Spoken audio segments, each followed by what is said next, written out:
Otep à tous, bienvenue sur la chaîne des panafricanistes par essence, par conviction et par excellence. Celle des citoyens kémites par nécessité et obligation de combat.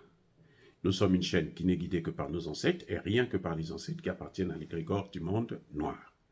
Par conséquent, nous ne croyons en aucun dieu venu de l'étranger. Toutefois, cette vidéo n'est aucunement destinée à inciter à la haine ou à la violence, car nous menons un combat qui est d'abord et avant tout spirituel, intellectuel et démocratique. Ensuite, il est politique, géopolitique et géostratégique, contre l'impérialisme, le colonialisme, le néocolonialisme et l'endocolonat, qui sont tous qualifiés de crimes contre l'humanité. Nous menons ce combat sur la base du principe fondamental que nous avons hérité de nos ancêtres kémites, qui est celui de la Mahat, c'est-à-dire solidarité, vérité et justice. Vous êtes donc en droit de connaître la vérité et nous avons l'obligation de vous dire la vérité, rien que la vérité, afin que justice soit rendue au continent africain. Et ça, c'est notre modeste contribution dans cette noble lutte en faveur de la souveraineté, la dignité, la solidarité et l'unité africaine. C'est exactement ça que nous appelons le panafricanisme. Bien-aimés frères et sœurs, le Hamas a surpris le monde entier. Le Hamas nous a tous surpris. Ils ont attaqué Israël, notamment la grande ville de Tel Aviv. Ils ont lancé en Israël plus de 7000 obus. Ça pleuvait, c'était non-stop. Et donc, l'État d'Israël est en alerte générale où on a mobilisé tous les réservistes pour une éventuelle riposte. Je ne sais pas ce qui se passe exactement, mais je vais essayer d'analyser un peu ce qu'il y a. C'est la première fois que le Hamas attaque Israël avec autant d'obus. C'est la première fois. Des commandos palestiniens sont rentrés en Israël, ont kidnappé des militaires et des civils, des dizaines, et les ont amenés, pris en otage. Il y a une chose qui me tracasse, c'est comment ils ont fait et où est-ce qu'ils ont pu avoir toutes ces armes. Oui. Où est-ce que le Hamas a pu se ravitailler en armes?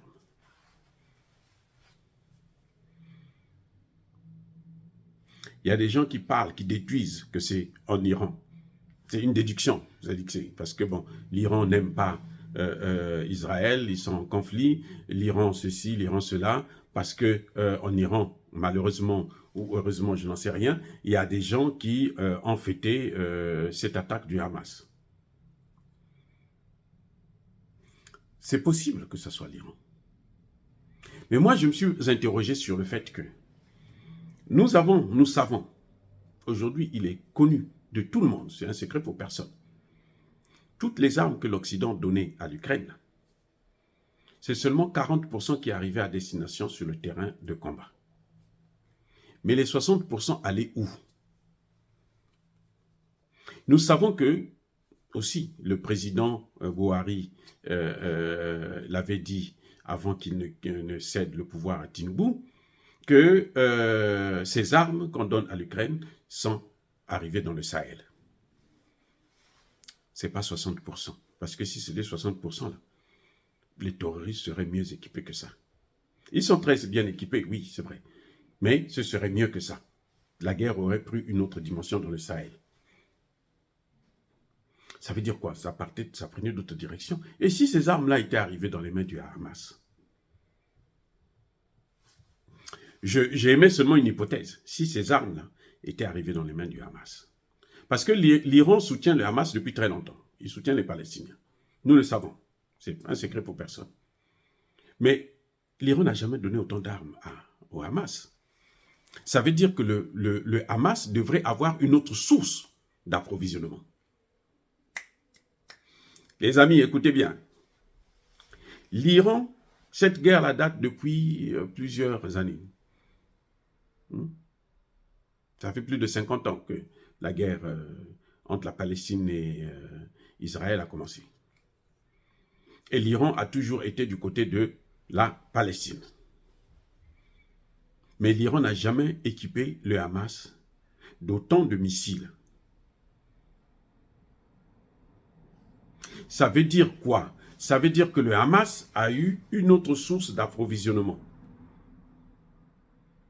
Maintenant, il faut se poser la question, laquelle? Est-ce que ce ne sont pas les armes de l'Ukraine? Les armes que les Occidentaux ont données à l'Ukraine? Parce que jusque-là, je n'ai pas entendu des experts qui analysent ces obus, ces missiles, pour savoir c'est quelle fabrication. Est-ce que c'est la fabrication occidentale, russe, iranienne ou qui que ce soit? Ils n'ont pas dit, ils n'ont rien dit. Ils n'ont pas répondu à cette question. Eh oui, ils n'ont pas répondu à cette question. On déduit directement que c'est l'Iran. Ça vient de l'Iran. Comme ils avaient parlé de la destruction, le sabotage, l'acte de terrorisme sur les pipelines de Nord Stream 1 et Nord Stream 2, on avait déduit que c'est la Russie. Et aujourd'hui, tout le monde sait que ce n'est pas la Russie, ce sont les Américains eux-mêmes. C'est pour ça d'ailleurs que l'Allemagne s'était tue. Olaf Scholz a fermé sa gueule. Emmanuel Macron a fermé sa gueule. Parce qu'il ne pouvait pas dire quelque chose aux Américains. Comment? Ils vont attaquer les États-Unis. Parce que c'est un acte de guerre. Hein? C'est ça qu'on appelle acte de guerre. L'Angleterre a fermé sa gueule. Sunat, là, qui fait son cinéma, là, il a bouclé. Et personne n'a demandé des comptes à l'Amérique. Et si le Hamas avait reçu les armes que les Occidentaux envoyaient à l'Ukraine, qui serait responsable? Oui, c'est le Hamas qui a tiré, mais ceux qui ont fourni ces armes-là, ne sont-ils pas responsables? Même s'ils ont envoyé à l'Ukraine et puis c'est arrivé dans les mains du Hamas, il y a quand même leur responsabilité, parce que vous donnez des armes aux gens, vous devrez contrôler que ça arrive à destination. Vous ne pouvez pas donner des armes aussi longtemps que ce soit, et puis vous ne contrôlez pas si ces armes-là sont vraiment bien utilisées. Si c'est arrivé à destination. Ça veut dire qu'ils n'ont pas le contrôle de l'Ukraine aussi. Ça veut dire que l'Ukraine est corrompue. Et si l'Ukraine est corrompue, donc ceux qui fournissent ces armes sont aussi corrompus. Mais qui disent ça à leur population? Et pourquoi maintenant déduire immédiatement que c'est l'Iran, sans mener une enquête? Et c'est le chic, le propre des Occidentaux. Ils ont ce chic-là de toujours vous dire, dès qu'il y a quelque chose, ils disent, c'est un tel. Voilà ce qui s'est passé, voilà ce qui s'est passé, comme des magiciens. Et ils se trompent toujours. Le cas du Niger, avec Emmanuel Macron, il y a eu un coup d'État au Niger. Il dit, non, Bazoum, c'est un bon dirigeant, il n'y avait pas un problème, Bazoum doit revenir au pouvoir, c'est tout. Comme ça. Nous, on ne peut pas quitter tant que Bazoum ne nous dit pas. Et voilà qu'ils sont en train de partir. Voilà. Donc, dans cette affaire du Hamas, là, je crois que Israël devrait bien ouvrir les yeux pour comprendre exactement ce qui se passe avant de donner une riposte appropriée. Est-ce que ce n'est pas une stratégie, mettre ça sur le dos de l'Iran? Comme ça, on va demander, les États-Unis vont demander à Israël de faire la guerre comme d'habitude, par proxy. Et, Israël, vous vous battez contre l'Iran, moi, l'Ukraine contre la Russie, Taïwan contre la Chine, et puis bon, la France et les pays européens contre l'Afrique. Et nous, on va se gratter les pouces. Est-ce que c'est pas ça? Quel est l'intérêt de l'Iran de donner des obus en sachant que le Hamas ne peut pas gagner cette guerre? On va encore détruire une fois de plus la bande de Gaza et tuer des pauvres Palestiniens qui ne sont pratiquement pour rien. Est-ce que... Ouais, ça dit qu'il y a un problème là. Il faut qu'on découvre ce qui se cache derrière cette histoire du Hamas qui attaque Israël.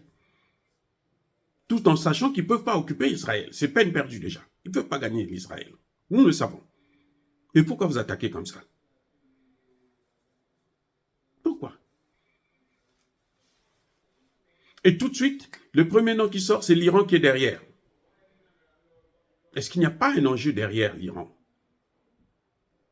En tout cas, j'ai seulement émis des questions parce que je sais que l'Afrique a reçu, les terroristes africains ont reçu l'armement destiné à l'Ukraine. Donc, je ne serais pas surpris si on me dise que ces armes-là ont aussi atterri dans les mains des soldats du Hamas. Moi, je ne serais pas surpris. Je suis désolé, mais c'est visible, c'est clair. Parce que 60% des armes ne peuvent pas aller seulement en Afrique. Non, il y en a qui sont allés aussi, certainement, dans la bande de Gaza. Dire cela, c'est inciter à la haine ou à la violence. Non, nous voulons qu'il puisse y avoir 2 États palestiniens et israéliens qui se côtoient et qui mutuellement se respectent. C'est mon souhait, c'est ce que je souhaite. Alors, encore une fois de plus, bien-aimés frères et sœurs, soyez bénis. Je persiste et je signe. Soyez abondamment bénis par le Dieu des Kémites et par nos ancêtres angélisés. Mais que tous ceux qui persécutent le continent africain le pillent et le déstabilisent. Qu'ils soient noirs, blancs, chinois, arabes, indiens ou qui qu'ils soient punis, maudits, foudroyés, neutralisés, écrasés, effacés par ce Dieu des Kémites et par nos ancêtres angélisés. Vive l'Afrique éternelle. J'ai dit et j'assume.